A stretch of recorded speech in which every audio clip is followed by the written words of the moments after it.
Tens of thousands of people gathered in Tehran on Monday. They were out in force to mourn General Qasem Soleimani's death and vow revenge against the US for its drone strike that killed him in Baghdad late last week. In the meantime, US Defense Secretary Mark Esper says the US has no plans to pull its troops from Iraq, despite some confusion on that we'll get to in a moment. And President Trump said Iran will not have nuclear weapons. This after Tehran said it's no longer going to abide by the 2015 nuclear deal it signed with world powers. For more on this and other news from around the world, let's turn to our Yoon Jung-min. Jung-min, there's an awful lot to unpack, and we are getting updates literally by the minute, but give us the latest. Sure, Mark. Iran's Supreme Leader Ayatollah Ali Khamenei was in tears on Wednesday as huge crowds mourned the country's top commander,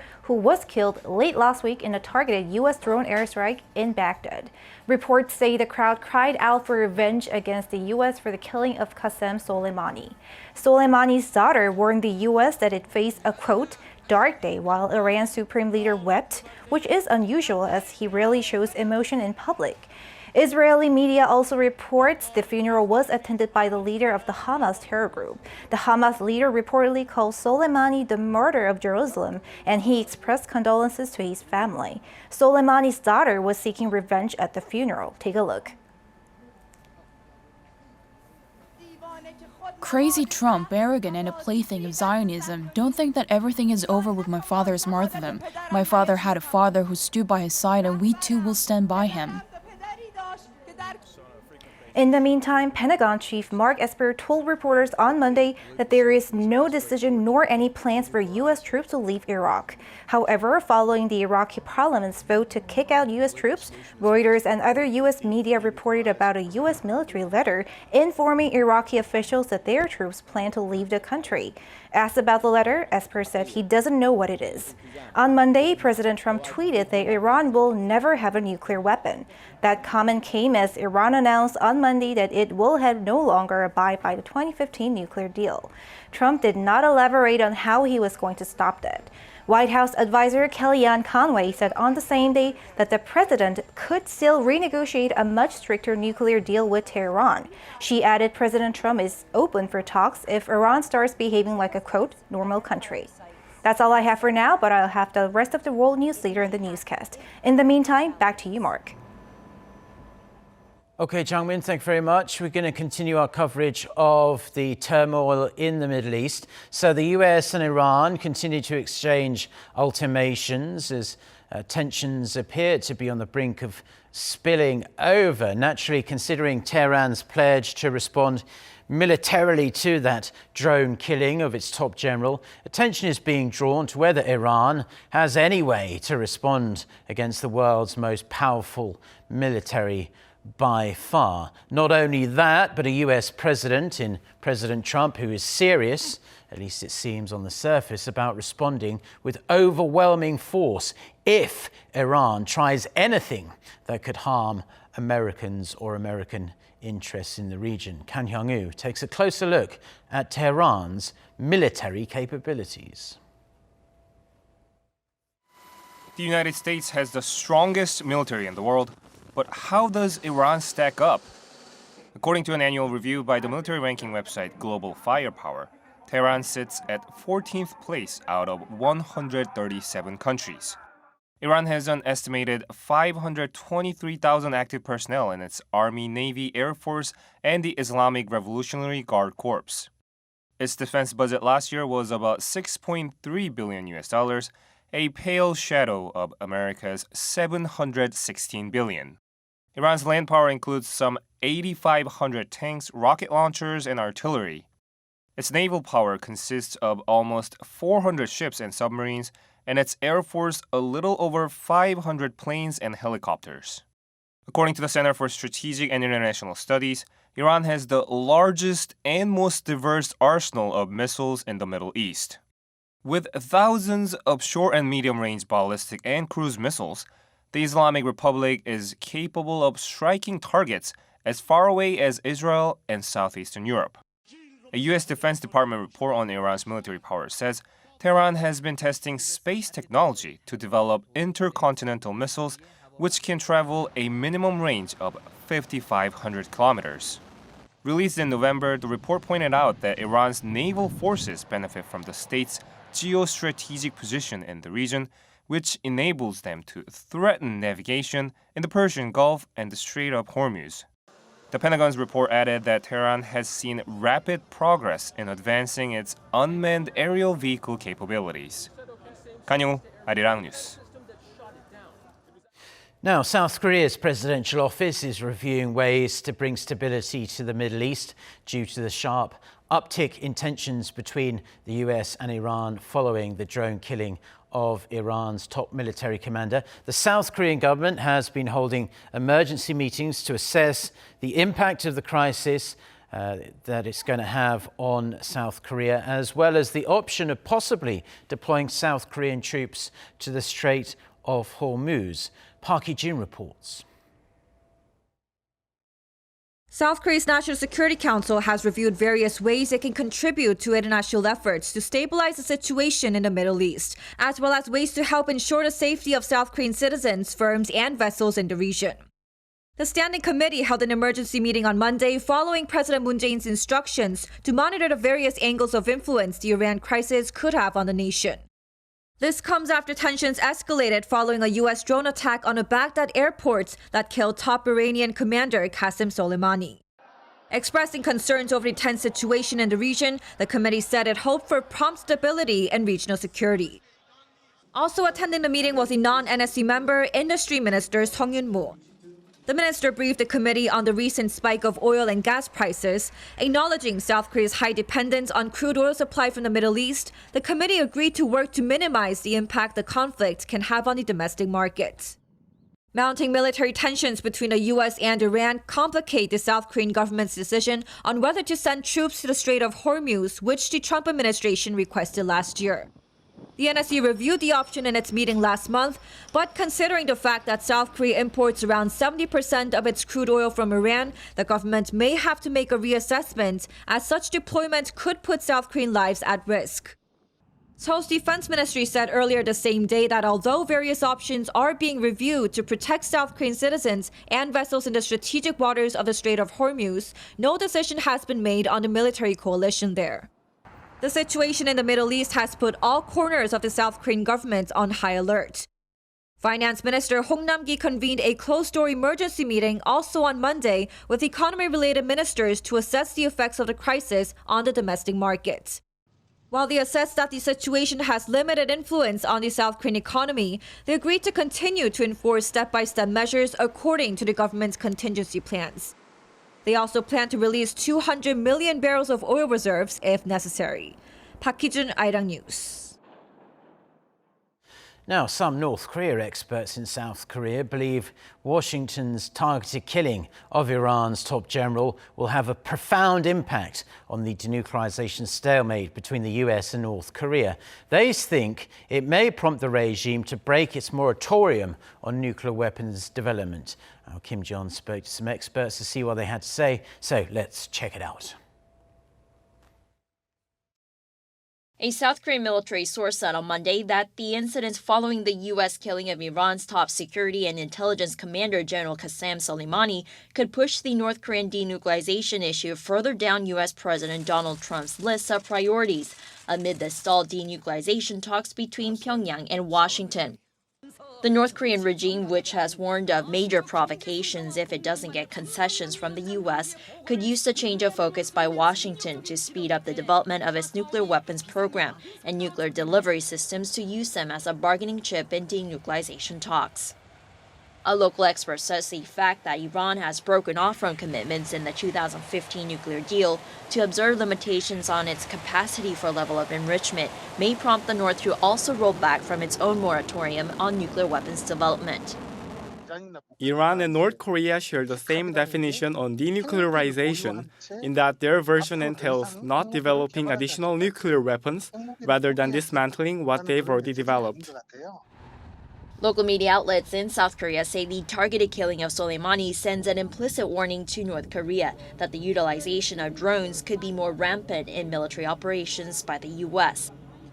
The US MQ-9 Reaper drone used to target Soleimani became operational in 2007 and is a remotely piloted aircraft designed primarily for precision strikes, capable of annihilating targets with missiles or other munitions of up to 1.7 tons.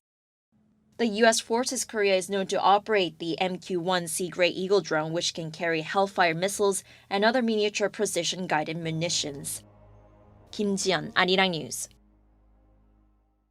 President Moon Jae-in's national security chief is heading to Washington for talks with his American and Japanese counterparts on the rising threats posed by North Korea, as well as other issues of mutual concern. According to sources familiar with the matter, Jang Wooyoung is scheduled to arrive in Washington on Wednesday local time to meet Robert O'Brien and Shigeru Kitamura. It's likely they'll also discuss the sharp uptick in tensions between Washington and Tehran.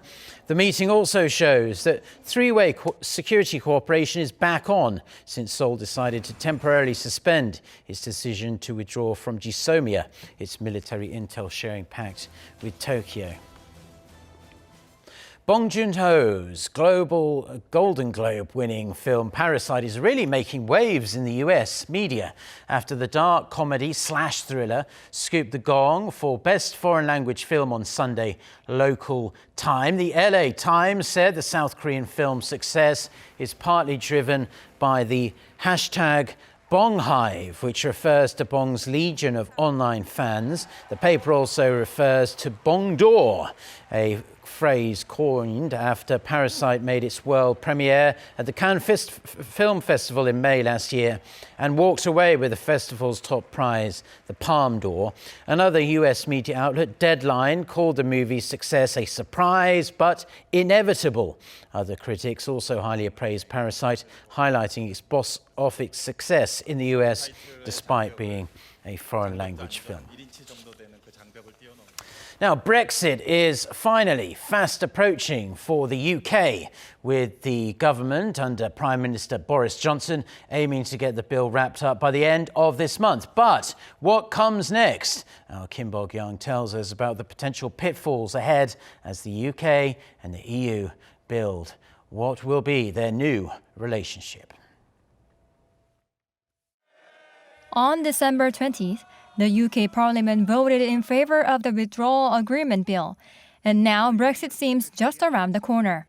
The House of Commons will debate the bill until January 9th, and after it passes through the House of Lords and gets loyal assent, Brexit will be final on January 31st. Afterwards, the UK will go through a transition period with EU to build a new relationship starting in March at the latest. The deadline for those negotiations is set for December 31st, but that deadline can be extended if the two parties decide on an extension before the end of June. Thus, there could be three possible scenarios by the end of the year: a deal between the UK and EU, an extension to the transition period, or a no-deal Brexit. Although UK Prime Minister Boris Johnson is firmly insisting that he won't prolong the transition period, one expert says it will be very challenging to meet the tight timetable. Negotiations between UK and EU to forge a new economic and non-economic relationship will start in late February at the earliest. Since the ratification process will take at least 2 months, the UK has less than 10 months. Negotiation on new relations should be done by October this year. Canada and the EU took 5 years to strike their FTA. Even if the deal on good trade, in which the UK has a deficit, is struck in time, the deal on services, which is much more important to the UK, is not an easy issue to work on. So it will take at least 4 to 5 years. If the transition period is not extended and new relationship is not formed between the two parties, the UK is expected to suffer greatly. If the UK comes out of the EU without any deal, which is the so-called no-deal Brexit, the UK needs to trade with the EU through the rules of the World Trade Organization. Then, when Nissan or Toyota in the UK tries to export cars to the EU, they would have to pay 12.5% tax, unlike right now. This will lower the competitiveness of the UK products. Also, the UK won't be able to get information on refugees and terrorist suspects because it is only shared among EU member countries. This would be a great loss for UK intelligence. The expert says it would be better for the UK to extend the transition period so that the country can be better prepared for future trade with the EU. Kim Bo-kyung, Arirang News. 2020 is expected to be yet another busy year for South Korea on the diplomatic front. Seoul has sticky issues to settle with the US and Japan, while efforts to develop inter-Korean ties have yet to bear fruit. Our Kim Min-ji has more. In a matter of days, South Korea and the U.S. will be back at the negotiating table to discuss sharing the cost of stationing American troops on the Korean peninsula. Despite 5 rounds of talks in 2019, the allies failed to reach an agreement before their previous deal expired on December 31st. Although Washington says that it has scaled back its initial proposal, it had demanded Seoul increase its payment 5-fold to $5 billion US. South Korea says the figure must be fair and mutually acceptable. If a new deal isn't reached by February, it could lead to wages not being paid to South Koreans working for U.S. Forces Korea, and money for other forms of support could be cut off. It's something we've never experienced before, so the implications need to be carefully thought out. With Japan, although South Korea has fostered momentum for talks, sticky issues still need to be settled. Seoul decided to conditionally extend their joint military int'l sharing pact to SOMIA, with Tokyo agreeing to hold talks on its export controls, but either side could back out if they don't see the progress they want. Other issues are also in store, such as Japan's proposal to release radioactive water into the sea and to allow the controversial rising sun flag at the Tokyo Olympics. Tensions could further escalate if South Korea goes ahead and sells off assets seized from Japanese companies following a ruling on forced labor in 2018. If the fallout on Japanese firms becomes apparent, Tokyo could decide to take measures to hurt the South Korean economy, which could lead to another economic war. As for China, there's hope that bilateral relations could be restored, with President Xi Jinping likely to visit this year. Tensions peaked after Beijing's economic retaliation against South Korea for its deployment of a U.S. missile defense system in 2016. But China could also step up pressure on Seoul against any move that would beef up U.S. influence in the region. On the Korean peninsula, Seoul's outreach to the north isn't expected to be easy. Given the lack of progress in negotiations between Pyongyang and Washington, South Korea has little room to proceed with any initiatives of its own. Because we saw the height of tensions in 2019, it's expected that issues at hand will be dealt with better in the new year. South Korea and Japan know that it's in each other's interest to prevent ties from worsening. And with the Olympics coming, Tokyo will want to manage its external relations. Likewise, Seoul and Washington know what's beneficial for their alliance. Pundits add that when lots of issues become intertwined, making diplomacy complicated, a one-size-fits-all policy won't work. They call for policies tailored to the country and the matter, drawn up based on South Korea's experiences last year, so that it doesn't go down the same path again. Kim Min-ji, Arirang News.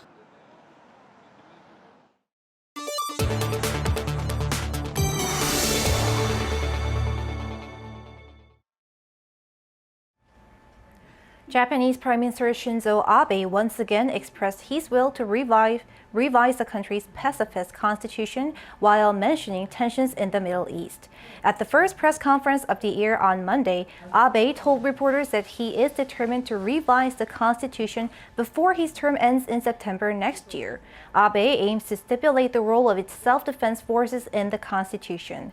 The Prime Minister said Japan still plans to send the self-defense forces to the Middle East to ensure the safe navigation of commercial ships. Regarding South Korea, he only briefly mentioned about the uncomfortable situation in the region amid diplomatic and historical issues.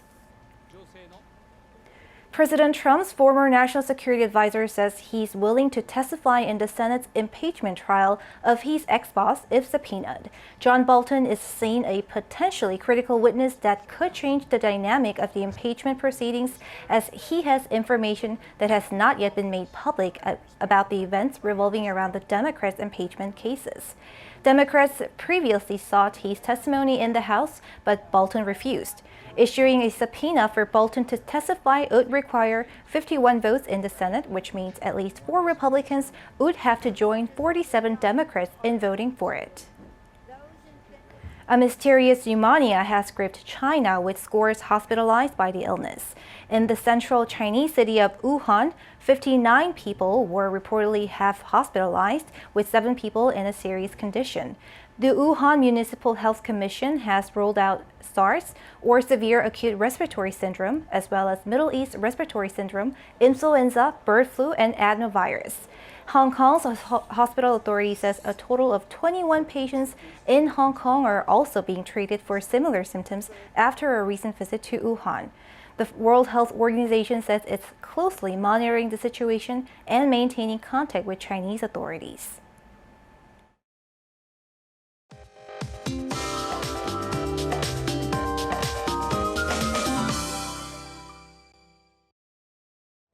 Good morning. Most regions are having a wet and soggy morning, and 30 to 80 millimeters is on the cards for upper regions, and 20 to 60 for the south, and that's including on Jeju Island.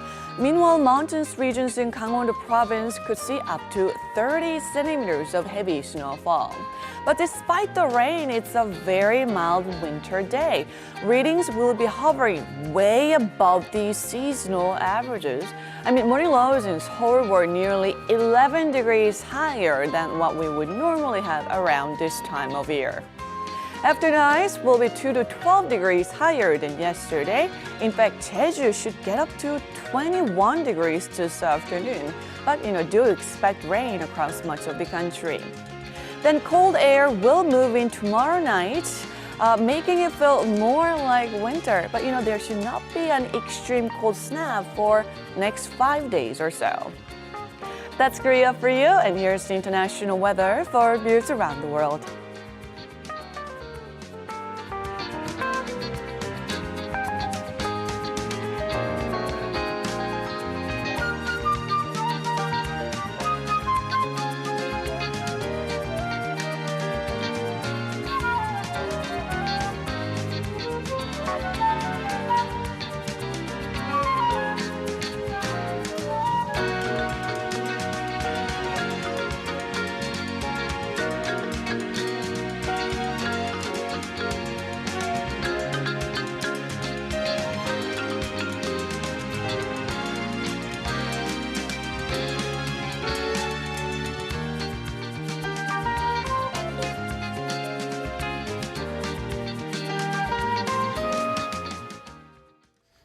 Well, that's where we're going to leave the news and weather for now on this Tuesday morning here in Seoul, South Korea. We'll be back with our next newscast. That's coming up at noon Korea time. But in the meantime, stay tuned to Arirang TV. Until next time, goodbye.